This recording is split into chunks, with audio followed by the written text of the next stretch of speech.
in the morning, presented by First Commonwealth Bank, WCCS AM 1160, FM 101.1.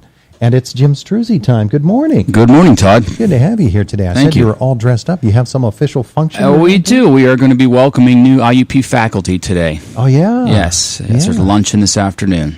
That's a big deal. I don't think people realize, why would the Chamber of Commerce have an interest in welcoming faculty to IUP, students to IUP, all of the different ramifications that are involved? What is the Chamber's interest in?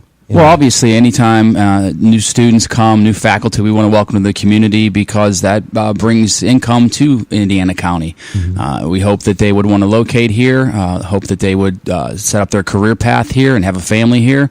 The new faculty are always welcome. It's not just the Chamber, it's downtown Indiana, it's the Tourist Bureau, it's the county commissioners, it's our elected officials. We do this every year where we gather for a luncheon in the Blue Room and we welcome the new faculty. We want them to feel welcome here. Absolutely. And speaking of feeling welcome here, they are able to do that because there are a lot of people who are doing a lot of things behind the scenes that we might not see. A lot of volunteers all throughout Indiana County. The Leaders Circle is coming up, and I know the Chamber is quite interested in that as well. Well, absolutely. It was interesting. We had our Chamber board meeting last week, and 5 members of the board are nominated this year. How about that? So five Chamber board members are finalists for this year's Leaders Circle Awards, which will be held on September 20th at the Indiana Country Club. You can get tickets now. You can go to the Chamber's website and find more information on that, or you can go to the Leaders Circle Facebook page, but they are taking reservations right now. The Leaders Circle reveal event was about 2 weeks ago at the Elks, a tremendously nice affair, put together very well by the committee, by the chair, Camille Morris-Sherry, and Annie Rizzo, who was with the Chamber, who is now with IRMC. So congratulations to our former marketing manager, Annie, who moved on last week. Yeah, it's too bad because she's really good from your standpoint. But that's okay. It's another opportunity for somebody. It was, and we welcome a new person already. Ashley Delfonso took over for Annie last week. She was able to come in and get some training. So a new marketing manager, Ashley Delfonso, you can meet her, stop by the Chamber office. She'll be coming to all of our events now, so we're excited about that also. I know you have some coming up, Chamber mixers and other types of social occasions. Well, I got to tell you, Todd, there's a lot happening right now, and I know you were off last week, so you may have missed it, but we announced our keynote speaker for this year's annual luncheon, which will be held on December 1st at the Kowalczyk Complex, will be the Chief Operating Officer for the Pittsburgh Penguins. That's Travis Williams. We're super excited about that.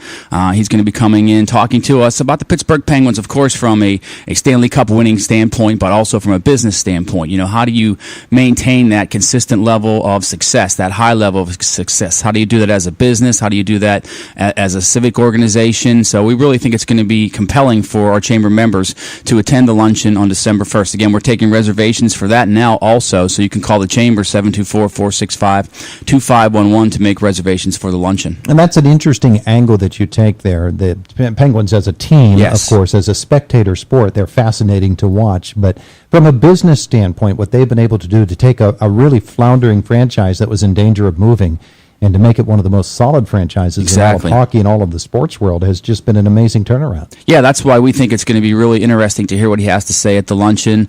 It really does beg a lot of questions. How do you do that year after year? How do you get the right personnel in place? Obviously, the players are a key factor, but you have to have the administration behind that. You have to have good, solid business practices, and that's what we want to learn about. Well, let's talk about business in Indiana County and how it's going. And of course, we continue to focus on the cracker plant, which is getting closer and closer to becoming a reality. But still some time for Indiana County to make some moves in order to take full advantage of what will be a regional asset. Well, there absolutely is. And I put out some information recently from the trip that Byron Stauffer and I took to Louisiana to visit that Lake Charles area down there where they really are the epicenter of the petrochemical world right now with $40 billion under construction and an estimated $117 billion by 2020. So we wanted to go down there and see what they had put in place to try and capitalize on that. And we really came away with a lot of useful information. We think our big plays are obviously going to be in workforce, supplying people to build those cracker plants, and there's a possibility of several more coming also, which also would be great opportunities for us. But there's the workforce component, and then there's the educational component. How do we train people to work in those facilities? There's a direct connection with IUP through the safety sciences programs and their other engineering programs. And then, of course, we'd like to see some manufacturing come here in Indiana County through the plastic products that they're going to be creating happening in those cracker plants. And the real big play for us right now, we've been talking about this, is that there's a rail line that has direct access from corporate campus in Blairsville to Monaca, where that plant's going to be. So if you could ship those products by rail directly from the cracker plant to Indiana County, we see that as a really big attractant for a plastics manufacturer. Indiana County to Monaca, would you say 70 miles? Yeah, roughly, give or take, yes. In that range. From your visit to Louisiana, were you able to speak with people who were in that same situation, about 70 miles, 60, 70 miles away from the real hub of Port Charles, and learn some things from them? Unfortunately, you can blame Tropical Storm Cindy for us not being able to do that. We had hoped to do that. That was our plan for the final day that we had down there, but the storm was coming. The airlines actually offered to move our flights up. If we didn't leave a day early, we would have been stuck there through the following weekend because the storm was coming and everyone was basically battening down the hatches in Louisiana along the coastline. So we did not get to do that. That was something that we had hoped to do, but we did spend enough time. We organized a trip through their regional alliance down there, which is what I would equate to the Allegheny Conference or the Pittsburgh Regional Alliance here.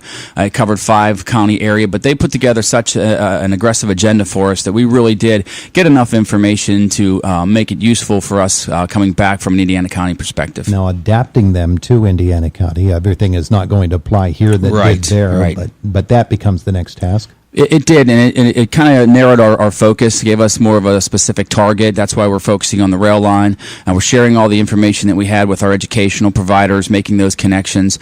And we still have four years or so before that cracker plant's going to be online. So that does give us time to get things in place. But there, as you said, there's a lot happening behind the scenes right now, not just in relation to the cracker plant, but in general for business in Indiana County. And I really think there's going to be a lot of positive news coming here in the next few months. Now, a moment or so, you said something about the potential for more cracker plants or just more manufacturing facilities related to that industry? There's actually plans, at least visionary plans for at least 2 to 3 more cracker plants in addition to the Shell plant in Beaver County.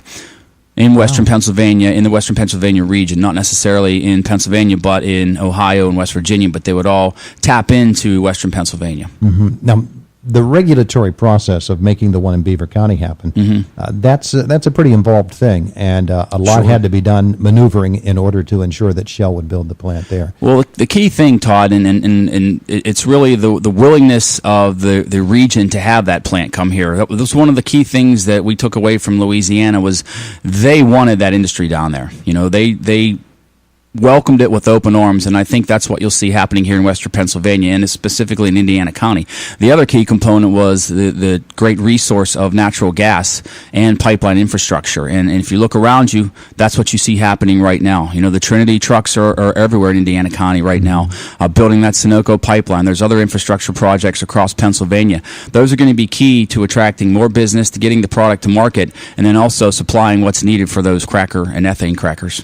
So workforce development, that's where we started this conversation, yes. And Indiana County has to be up and running and maybe even have a bit of a competitive edge on some of the other counties around the region, and we certainly have the assets with IUP and ICTC. Surely do. All of those educational formats.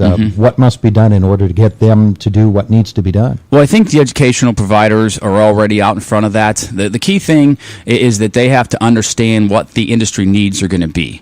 Meet with the cracker people, meet with Shell, find out what kind of skill sets they need to fill those positions. And I know that the community colleges have done that. I know that IUP is working to do those sorts of things, and that was key. That's what they did in Louisiana. The presidents of their community colleges met with the company building that cracker plant, which is Saysol, and they put together a plan to create educational programs structured around the specific needs of that plant, so that whenever that plant is up and running in the other facilities down there, they'll have a steady stream of people who with the skill sets to fill those jobs. Jim Struzzi is with us, president of the Indiana County Chamber of Commerce. Just a moment left in order for you to tell folks what's coming up for the Chamber. Well, the key thing here coming up is the annual Eggs and Issues Breakfast on September 6th. We're going to have that at the Kovalchik Complex this year, a change of venue, but we're super excited that we have a full slate of elected officials. All of our state representatives and Senator White will be on hand on the panel to answer questions from the audience. We're taking reservations for that now. It's only $25 for Chamber members, $30 for future members. members. And again, that's September 6th, Eggs and Issues Breakfast at the Cavalcha Complex.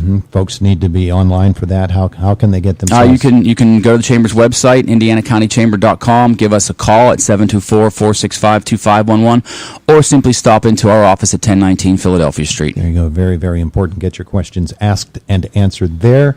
You've got Chamber After Hours coming up?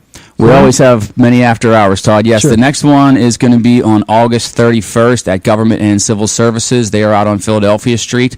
That's the next big Chamber Business After Hours. We have a ribbon cutting for a new business in town, Foundation Fitness, this Saturday. Chamber chat for new members tomorrow morning on the 22nd, and a Chamber check-in, which is the open house in our office on August 29th. Jim, thanks so much for being with us. We covered a lot of ground. We sure did, Todd. Welcome back.